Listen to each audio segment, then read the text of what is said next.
Oke, kali ini kita bakal bedah tuntas cerita di balik transformasi digital Indonesia. Dan ini bukan cuma soal aplikasi atau teknologi ya, tapi tentang gimana sih ceritanya sebuah bangsa membangun fondasi kedaulatan digitalnya dari nol. Yuk kita lihat bareng-bareng peta perjalanannya. Pernah nggak sih kesel banget gitu, harus download puluhan aplikasi pemerintah yang beda-beda. Satu urusan, satu aplikasi. Ribet banget kan? Nah, ternyata ya, rasa frustrasi kita yang kelihatannya sepele ini, itu cuma puncak gunung es loh. Di bawahnya, ada tantangan yang jauh lebih fundamental soal tata kelola digital negara kita. Oke, biar kita semua nyambung, penting banget nih buat bedain tiga istilah ini. Awalnya, kita kenal e-government. Gampangnya, ini cuma mindahin layanan dari kertas ke digital. Udah gitu doang. Terus naik kelas jadi digital government.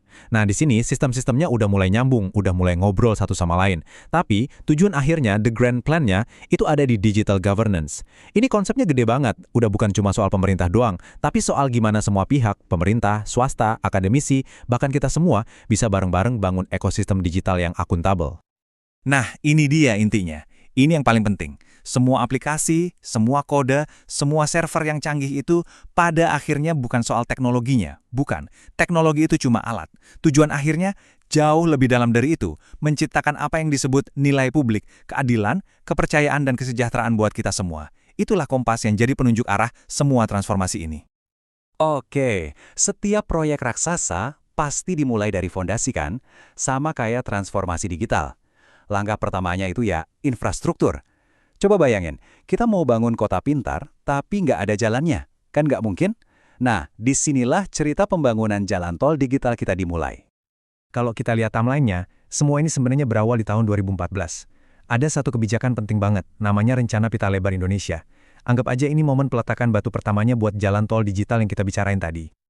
Jadi, Rencana Pita Lebar ini apa sih sebenarnya? Gini deh, bayangin ini kayak cetak biru buat narik kabel internet super kenceng ke seluruh pelosok Indonesia.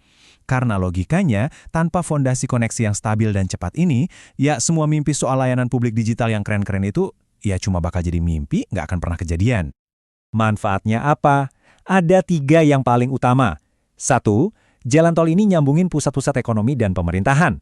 Penting banget kan? Dua, ini jadi fondasi yang super kokoh buat semua layanan publik digital nanti. Dan ketiga, yang nggak kalah penting ini ngebuka pintu buat siapa aja, di mana aja, buat ikut main di panggung ekonomi digital. Oke, jalan tolnya udah mulai dibangun. Terus apa? Ya, langkah selanjutnya adalah ngatur lalu lintasnya. Gimana caranya semua kendaraan alias sistem-sistem pemerintah bisa jalan bareng dengan rapi, nggak saling tabrakan, nggak bikin macet. Nah, buat itu kita butuh arsiteknya, butuh cetak birunya. Dan disinilah masalah gedenya muncul. Coba bayangin. Tiap kementerian itu kayak bangun kerajaan kecilnya sendiri-sendiri. Mereka kerja di dalam silo, terpisah satu sama lain, nggak mau ngobrol. Akibatnya apa? Wah, udah pasti. Anggaran boros, datanya tumpang tindih, dan ujung-ujungnya, ya kita sebagai warga yang dibikin pusing. Nah, solusinya akhirnya datang di tahun 2018. Namanya SPBE, atau Sistem Pemerintahan Berbasis Elektronik. Ini ibarat cetak biru buat ngerobohin tembok-tembok silo tadi. Tujuannya jelas. Ada 4 pilar utama, bikin layanan digital jadi lebih baik, birokrasi lebih satset, sistemnya bisa saling ngobrol atau interoperable, dan pastinya pemerintahan jadi lebih transparan dan bersih. Oke, jalan tolnya ada, arsitekturnya juga udah dirancang, sekarang kita ngomongin nyawanya, bahan bakarnya. Apa itu? Ya, data. Coba kita jujur-jujuran ya, selama bertahun-tahun, data pemerintah kita itu ya berantakan. Nggak akurat, nggak sinkron, datanya nyebar di mana-mana. Dan ini bukan cuma masalah teknis loh, ini masalah serius yang bikin kebijakan publik jadi salah sasaran, dan akhirnya ya kita semua yang rugi. Terus, di tahun 2019, muncullah sebuah gebrakan, inisiatif Satu Data Indonesia. Misinya kelihatannya simpel, tapi dampaknya revolusioner, bikin satu sumber kebenaran data buat seluruh negeri. Tujuannya jelas banget, biar semua keputusan, dari bansos sampai bangun jalan, itu dasarnya fakta yang akurat, bukan lagi kira-kira atau asumsi. Tapi ngumpulin data itu satu hal, ngelindunginya itu cerita lain. Nah, disinilah Undang-Undang Perlindungan Data Pribadi atau UU PDP masuk, jadi semacam perisai buat data kita semua. Tapi ya itu, seperti yang kutipan ini bilang, aturan tentang penegak hukum yang kuat itu kayak macan ompong. Jadi PR besarnya sekarang adalah ngebentuk lembaga pengawas independen yang benar-benar bisa bikin aturan ini punya taring. Oke, Dari semua fondasi tadi, sekarang kita udah ada di ambang perubahan besar berikutnya. Yuk kita intip visinya ke depan buat tahun 2025 dan setelahnya. Nah, di fase inilah the game is changing. Fokusnya udah geser. Bukan lagi sekedar ayo bikin aplikasi, tapi gimana caranya membangun layanan yang dari sononya emang udah terintegrasi. Inilah semangat di balik GovTech yang namanya INA Digital. Jadi alih-alih kita punya ribuan aplikasi yang bikin pusing, nantinya cuma ada satu pintu masuk buat semua layanan publik. Simple. Terus gimana cara nyampe ke sana, ke visi birokrasi kelas dunia itu? Ada 3 kuncinya. Pertama, lewat layanan terintegrasi alias GovTech tadi. Kedua, dan ini penting banget, nyiapin talenta-talenta digital di internal pemerintah sendiri. Dan ketiga, ngebentuk komite khusus yang tugasnya motong birokrasi yang ribet dan ngehambat inovasi. 3 langkah kunci buat satu lompatan raksasa.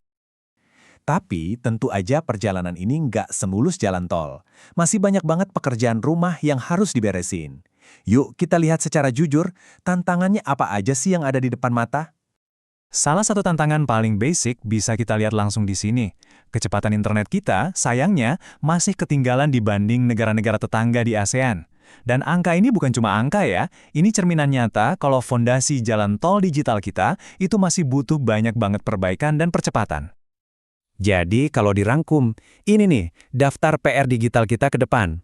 Selain internetnya harus lebih kencang, kita juga harus ngegas di inovasi, ningkatin literasi data buat semua orang dari Sabang sampai Merauke, dan yang gak kalah krusial, ngebangun benteng pertahanan siber yang super kuat.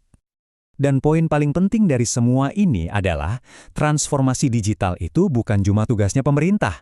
Nggak bisa. Ini harus jadi gotong royong nasional, usaha bareng-bareng yang butuh kita semua buat ikut serta. Jadi, sekarang pertanyaannya saya lempar balik ke kalian semua, para talenta digital dan agen perubahan.